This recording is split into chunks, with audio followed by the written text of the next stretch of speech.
Salam sehat lur. Yudi Dunar Hari Channel.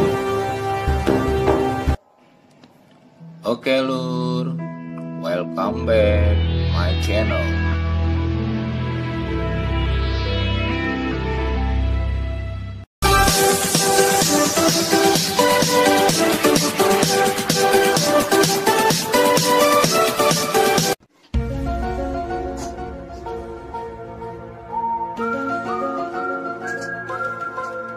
Pak, sempat pelatihan pemijatan secara alami. Ya. Nanti kita akan bahas ya. Nah, ini sebelum kita masuk ke materi utama ya. Jadi yang harus Bapak-bapak ketahui pertama kali itu adalah secara global jenis ikan itu dibagi dua, Pak. Ada ikan yang membutuhkan kadar oksigen yang tinggi. Yang kedua adalah ikan yang tidak membutuhkan kadar oksigen yang tinggi. Ini apa aja? Yang pertama itu ikan yang membutuhkan kadar oksigen tinggi, ada ikan mas, nila, bawal, tawes, ilem, grasap dan lain-lain. Itu adalah jenis-jenis ikan yang membutuhkan kadar oksigen tinggi. Artinya apa? Nanti akan saya jelaskan. Kemudian yang kedua, ikan yang mampu hidup pada kadar oksigen rendah.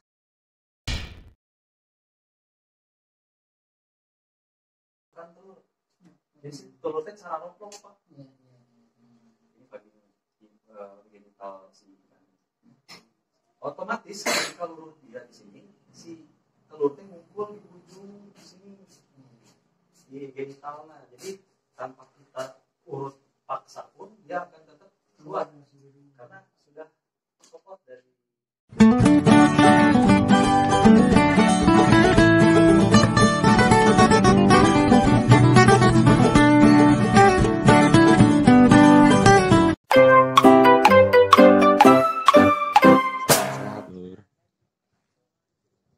Bersama Yudi Dunar Hadi Channel.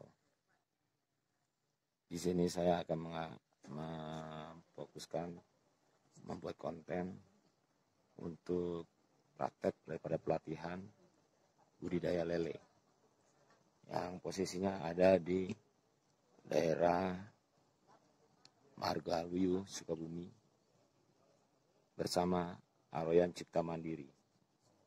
Mari saksikan lur.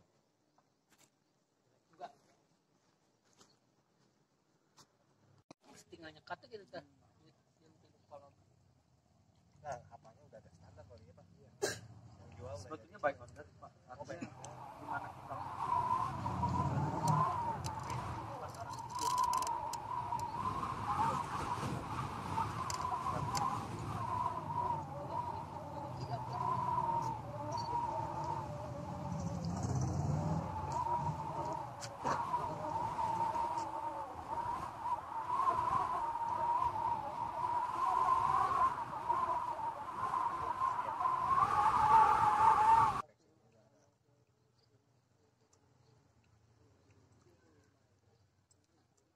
Nah, ini rencana pertama gimana? Alami suntik pembedahan. Oh, kita yang ketiga aja. Ini praktek nggak? Ya praktek. nanti kita Kita yang ketiga aja. praktekkan sebetulnya kalau yang alami bisa kita lakukan. Ya. Nanti satuin ya. Oh, mau Pak. Kaliannya adanya sok mau Pak supaya nempel kuat. Tadi mah nggak usahnya.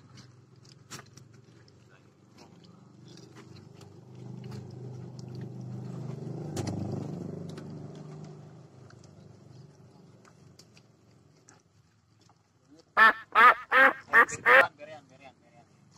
Sama pemberatnya sana. Bintang kurungkeun lampu nu ka dieu nya. Masangan pompa sirkulasi Caket loker untuk anu membantu kamar BLK. Gigireunana taroskeun ya. proses oksigen. Untuk uji coba dulu. Tarik.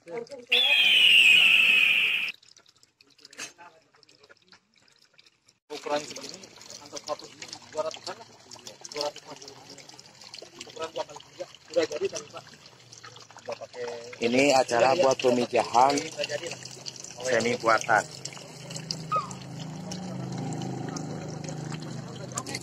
Misalkan Bapak hilang aja nih. Dapat.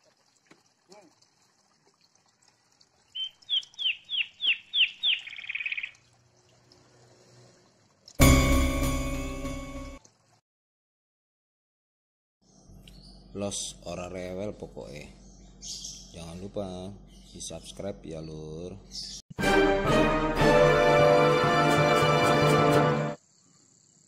Jadi alat-alat yang harus kita siapkan ya. Ini ada NaCl 0,9%. Ini fungsinya buat melarutkan ini apa namanya, Ovaprim atau hormon bisa dilihatin dulu boleh. Ring. Ini fungsinya seperti itu. Kemudian ada squid atau alat suntikan. Ini kita pakai yang 3 mili. Ini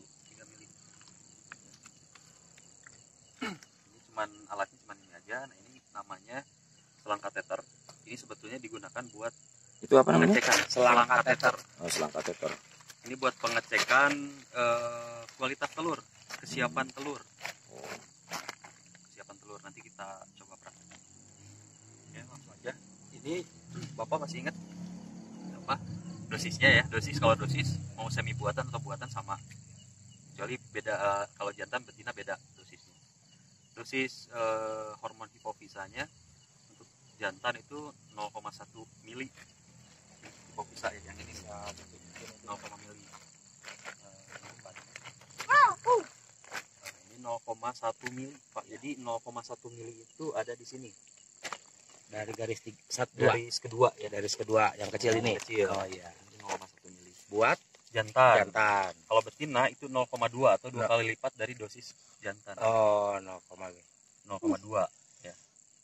Dicampur dengan NaCl. NaCl-nya kalau untuk betina itu 0,3. Jadi total larutannya Ovaprimnya atau hipofisanya 0,2 ditambah dengan NaCl 0,3.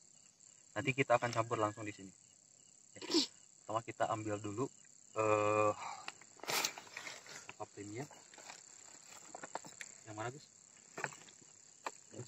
Oh, itu. Sudah. Ada sini aja kita. Ini. Posisinya tegak Pak, jadi si garis-garisnya di depan kita supaya jelas, supaya lurus. Diambil dulu. Kalau ininya baru, kita kasih dulu udara di sini, ditarik dulu. Kalau posisinya baru, karena butuh tekanan biar mudah. Ini posisinya ujung squidnya atau suntikannya ada di tengah-tengah cairan. Biar yang diambil itu bukan udaranya tapi cairannya. Ya. Ini ceritanya baru ya Pak. Ya. Ininya kemudian udaranya masukin supaya nanti kita mudah menariknya. Oke. Tarik dulu banyak nggak masalah. Nanti kita buang lagi ke dalam. Nah ini posisinya di 0,1 Pak. Dilihatnya ujung karet. Ya, itu ujung karet. Itu 0,1. Oke. Sebelumnya harusnya ditimbang dulu, tapi ini kalau saya prediksi biasanya ukuran sebesar ini 1 kiloan. 1 kilo. Gimana kalau 1,2 misalnya itu dibulatkan saja Pak, jadi 1 kilo. Oh iya. Atau kalau 1,5 itu mudah, tinggal ininya dikalikan saja. Kemudian ditambah dengan NaCl.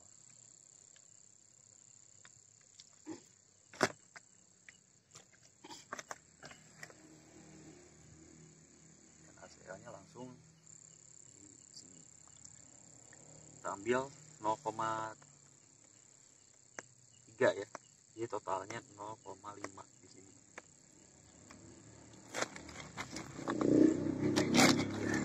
0,5 atau di setengah. Kalau terlalu lebih jangan dimasukin lagi Pak, mendingan lebih aja. Karena nanti kalau dimasukin lagi ininya udah nggak steril, nggak bisa dipakai lagi. Udah kecampur ya. Setelah ini kita tarik, kita campurkan di dalam. Oke. Kemudian kita buang udaranya.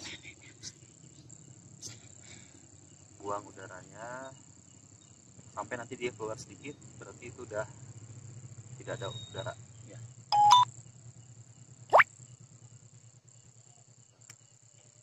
langsung kita suntikan. Nah ini titik suntiknya ada di kanan atau kiri punggung. Nah, masalah. Sebentar Pak, saya kasih tahu triknya ya supaya lelenya diam. Matanya tutup Pak, matanya tutup. Matanya tutup, jadi dia nggak ngerasa terancam. Ya. Posisinya seperti ini, jadi kepala itu menghadap ke kiri atau kanan. Nah ini kita suntik kanan kiri boleh. Posisinya atau kemiringannya 45 derajat, ya. Arahnya ke arah kepala.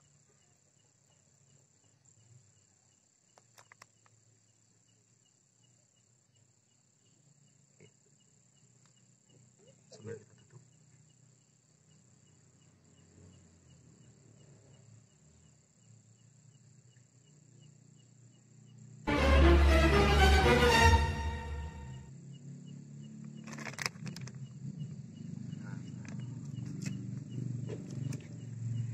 Selesai. Setelah ini kita akan mencoba yang semi buatan Pak ya.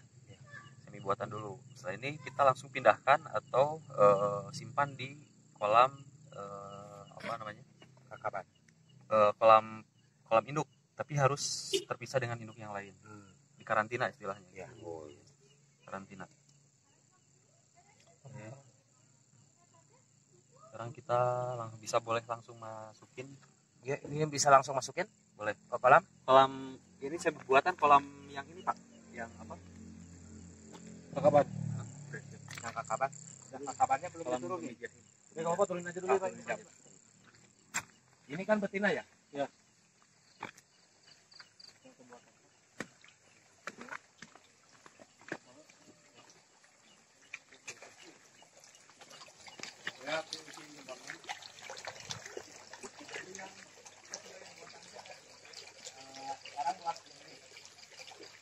Ada pemijahan alami, pemijahan semi buatan dan buatan. Jadi perbedaannya mungkin tadi sempat ada teori sedikit. Semi buatan itu penyuntikannya ada dua. Jantan betina dua-duanya disuntik kalau semi buatan. Selebihnya itu dipasangkan dan dikawinkan secara alami. Gitu. Kelebihannya tadi kalau yang semi buatan itu dibandingkan dengan alami, semi buatan menggunakan hormon orang tangan sehingga nanti kepastian kawinnya akan lebih pasti dibandingkan dengan alami. Satu lagi yang buatan itu yang kita suntik hanya betina saja. Interval waktunya nunggunya kita setelah suntik itu kita karantina itu 10 sampai 12 jam. Jadi kalau misalnya sekarang jam setengah 8, besok jam setengah 8 lagi kita cek lagi. Kita terusin lagi proses selanjutnya. Nah, dari rangkaian mulai tadi pagi praktek sampai saat ini mungkin sampai besok ya. Yang saya mau tanyakan secara umum aja. Pertanyaan saya, dari ketiga metode yang ada itu mana yang lebih Efektif. produktif dan produktif untuk daerah wirausaha. Kira-kira menurut Mas yang mana yang Sebetulnya ketiga metode itu ada kelebihan dan kekurangannya masing-masing Pak ya. Tapi kalau untuk industri kita di budidaya itu lebih praktis itu yang buatan. Karena kelebihannya ketika misalnya ada orderan 1000 ekor misalnya, kita mudah untuk menghitung berapa indukan yang harus kita siapkan. Kalau yang alami kan kekurangannya meskipun secara ilmiah gitu ya, secara alamiahnya yang dikeluarkan itu adalah telur yang paling bagus. Jadi yang belum bagus dia simpan di perut. Cuman kan kepastiannya itu belum pasti Pak. Mau kawin atau enggak kan nggak pasti kalau yang alami. Kalau yang buatan itu sudah ada prediksi lah. Betul. Nah itu yang kondisi seperti ini yang ada kita lihat sekarang praktek yang ada ini.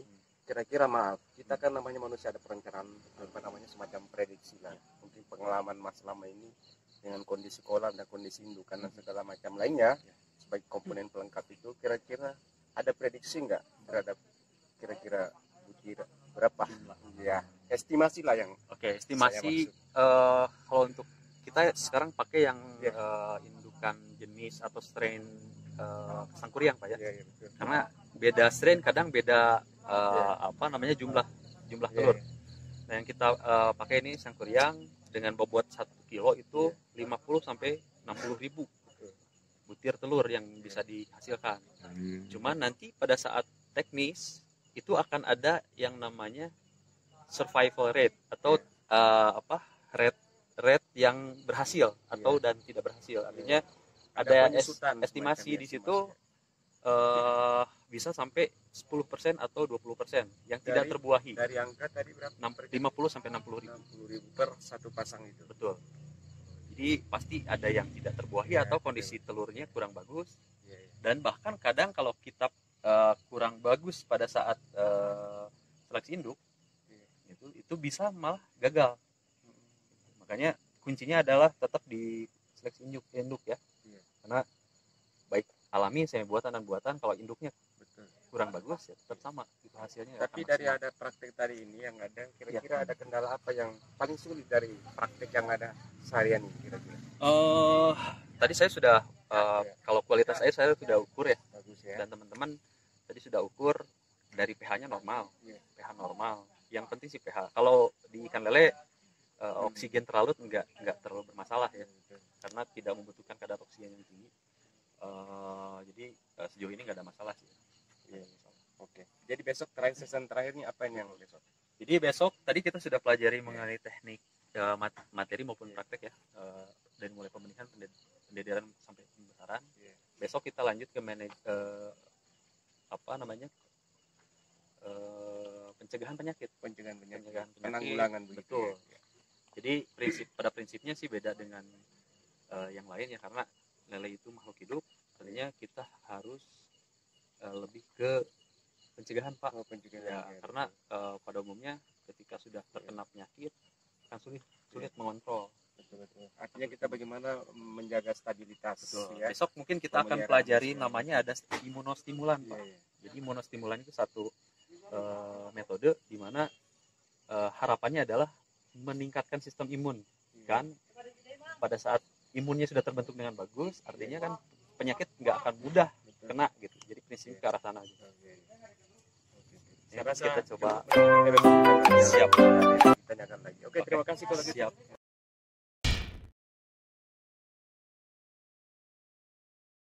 Saya mau nanya, antara semi buatan sama buatan, perbedaannya itu apa itu dalam masalah pertelorannya?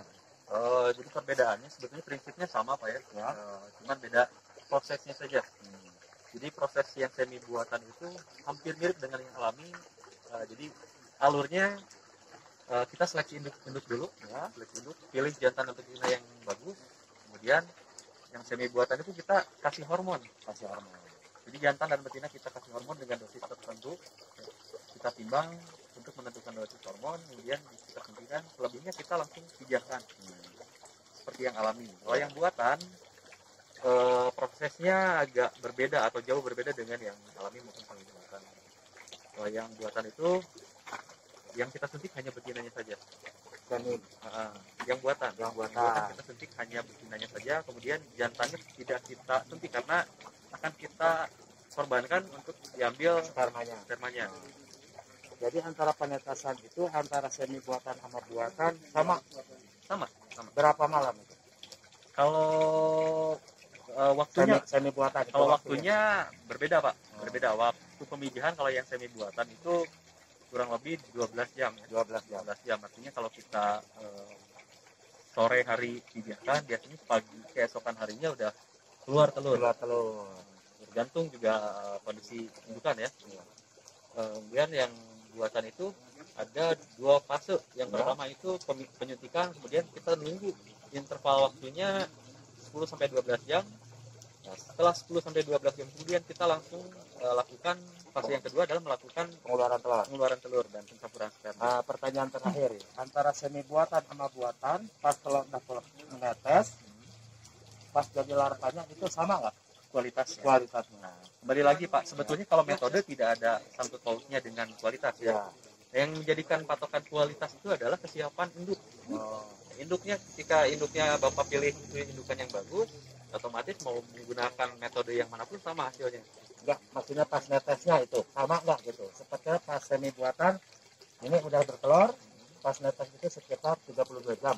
Penetasannya sama Pak. Gitu. Waktu penetasan sama 30.